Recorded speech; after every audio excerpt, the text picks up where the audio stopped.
So you've got past first base, you've been invited to interview, you look the part. So what's the next most important thing we need to do? Well, personally, I can't emphasise enough how important it is for anyone who's got an interview to go and research about the company. Lock yourself away for a couple of hours, but look up everything you can. Look at what the company does, look at its competitors, look at what's happening in the industry, look at any marketing information, blogs, news sites. The company's own website is a great source of this information for anyone who wants to look, but make sure you go and do it because it will make you look much more professional and because you'll know what you're talking about and you'll be able to talk about something other than your personal achievements, and it will look like that you're prepared to go the extra mile, and as a result you'll appear to be the perfect candidate. And my favourite example of this, if you, I don't know if you watch the TV show The Apprentice at all, and they always get asked this, what do you know about Amstrad or Alan Sugar? And the amount of people that just have, they've been there 10 weeks, they haven't found anything about Amstrad, they haven't done any research on Alan Sugar or anything like that, and I'm just sat there flabbergasted watching these people, and that is, if there's ever an example of why you need to prepare for an interview, that's it, because the ones who don't know anything, they're out the door. I think I got a good tip for that is to switch places with the interviewer and to think about the kind of questions you're likely to get asked, and that way you can prepare for the answers in advance. And typical questions are, what do you know about the job, or what do you like about the company? Where do you see yourself in 5 years' time? What have been your biggest successes and failures? Questions like that, if you can prepare the answers in advance, when you get asked them at interview stage, you're less likely to be flummoxed by it. And also, you've got to think about what questions you want to ask them. Now, there's a couple of reasons for this. Firstly, when I get to the end of an interview, I will ask someone, okay, are there any questions you want to ask me? Now, if that comes back as 0, or I'm thinking, okay, you're not particularly interested.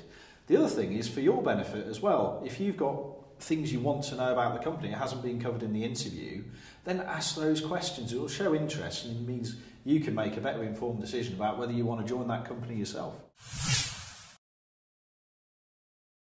So you've actually got to the interview stage, you're dressed up to the nines, you've done your preparation, but you're nervous. Everyone gets nervous at interviews, whether you're a director, you're a trainee, it's your first job. It's just a natural state of affairs. 2 things though you can do to counteract it. First, do your preparation. Know what questions you're likely to be asked, know about the company. Number 2, after 2 or 3 minutes, the interview tends to get a little bit more relaxed, so you'll find your nerves are naturally going to dissipate. Yeah, I think it's important to not let your nerves dominate you or the situation. One bit of advice I would give you straight away, or to anyone looking at going to an interview, is to make sure you've turned your phone off.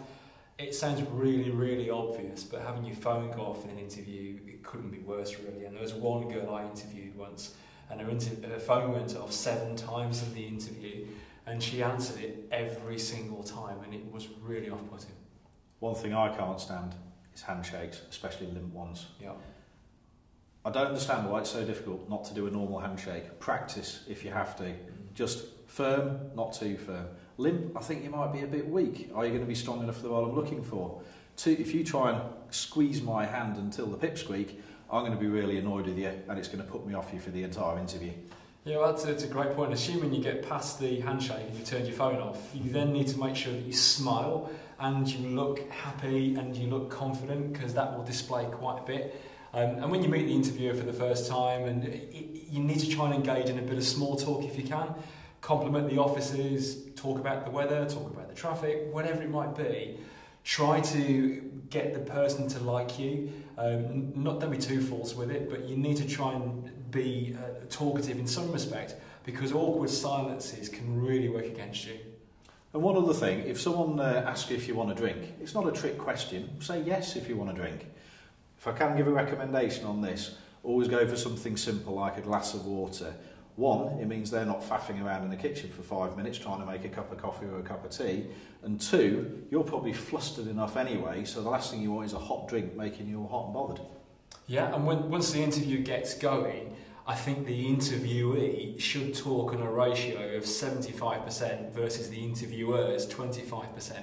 What the interviewer wants to do in that situation is ask a question and let you go with it. They don't want to hear one-word answers or very short answers.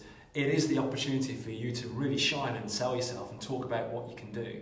So if you remember the 75-25 rule, stand you in good stead. And think about eye contact as well. The last thing I want to see when I'm having an interview with somebody is they're not looking at me, they're not engaging with me. If someone's not looking me directly in the eyes, I'm not sure I can trust them. A lot of people feel this way. So if it's not something you're naturally good at doing, then have a practice. Yeah, and when you talk to the interviewer, make sure you speak concisely and clearly. Never waffle, never go around a point. Get to the point you want to make and make it. If there's a question you don't understand, ask the person to repeat it. They're not going to be offended by that. But just make sure that you get to the point the point you want to make and you make it. And think about your body language as well. The last thing you want to see is someone like that when you're interviewing them, because it's defensive. And also, if you want to make a good impression, if you're interested in a point, lean forwards. And whatever you do, please do not put your hand in front of your face like that. Yeah. 9 times out of 10, people think you're lying, so be very careful. If it's something you do naturally, try and sit on your hands. I think finally, for my point, at the end of the interview, you've got to make sure that you close. I mean, close. It's the most important thing you can do as you leave the interview. You've got to ask the interviewer questions like, have you got any reservations about me? Do you see me fitting in with here? You need to gear your expectations and get them sorted as well. So ask what the next steps will be. Mm-hmm. That will impress the interviewer, because there'll be the majority of people who won't ask that question. It's quite a salesy approach, but it will stand you in good stead if you do it. And if you like the sound of the job, tell them.